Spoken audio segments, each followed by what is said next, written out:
Hello friends, welcome to Amita's kitchen. আজকে আমার বোন মোমো বানাবে, তাই আপনাদের সাথে ভাবলাম শেয়ার করি এই ভিডিওটা। চপ চিকেনে চপড গার্লিক, অনিয়ন আর চিলি মিক্স করতে হবে।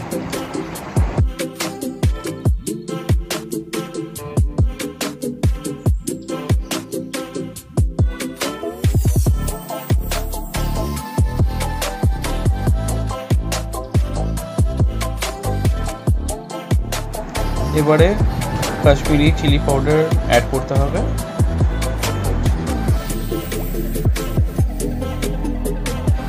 এবারে আমরা রিফাইন্ড অয়েল অ্যাড করব।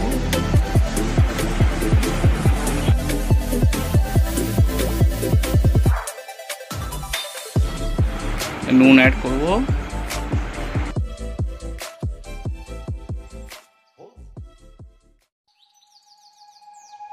এবারে ম্যারিনেট করার জন্য ভালো করে মিক্স করতে হবে সবগুলোকে। সবসময় তো আমরা দোকানের মোমো খাই, কিন্তু একবার আপনারা ঘরে ট্রাই করে দেখবেন এই প্রসেসে, দোকানের মোমো আর ভালো লাগবে না, মনে হবে ঘরেই বানিয়ে খাই।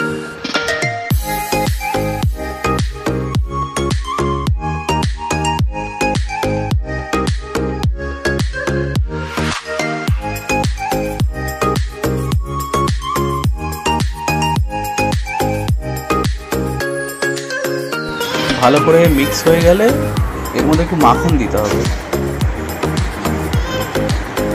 একটু মাখন দিলে ফ্লেভারটা একটু ভালো হবে।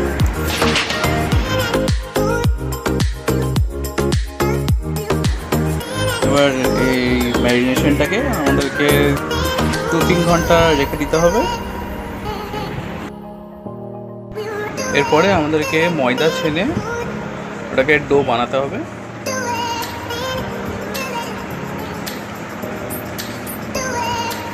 বেলে ঠিক এরকম ছোট ছোট পিস করে নিতে হবে।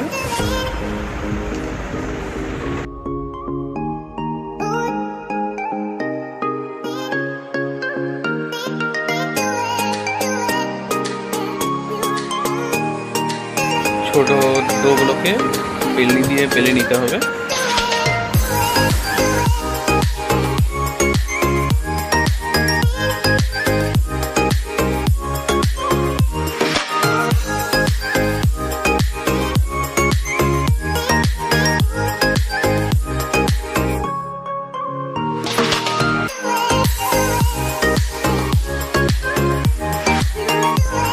এবারে সেই ম্যারিনেটেড মিক্সচারটাকে এই ডোয়ের মধ্যে রেখে এরকম করে ফোল্ড করতে হবে। ফোল্ডিংটা ভালো করে দেখে নিন যাতে আপনিও এরকম করে ফোল্ড করতে পারেন।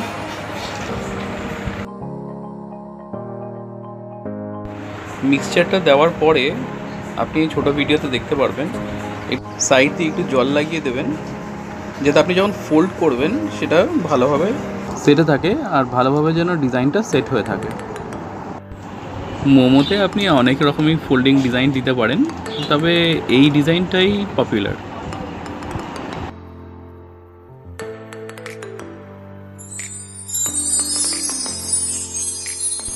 এবারে মোমো মেকিং কন্টেনারে নিচের যে কন্টেনার, বেস কন্টেনার থাকবে, তার মধ্যে জল দিতে হবে।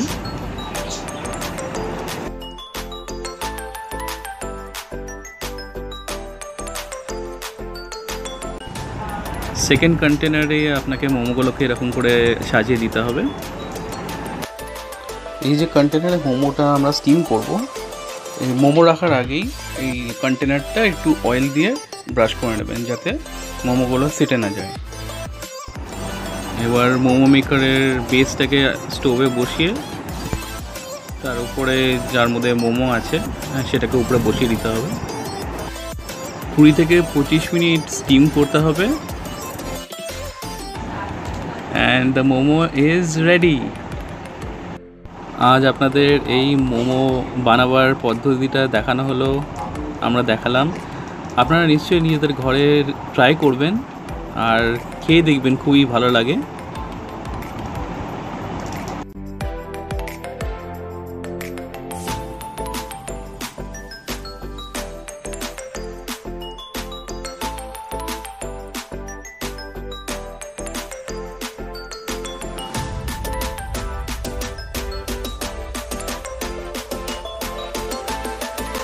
দোকানের থেকে ঘরে বানানো মোমোটাই best.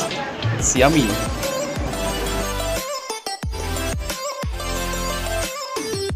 Thanks for watching. Do like, subscribe and share with your friends.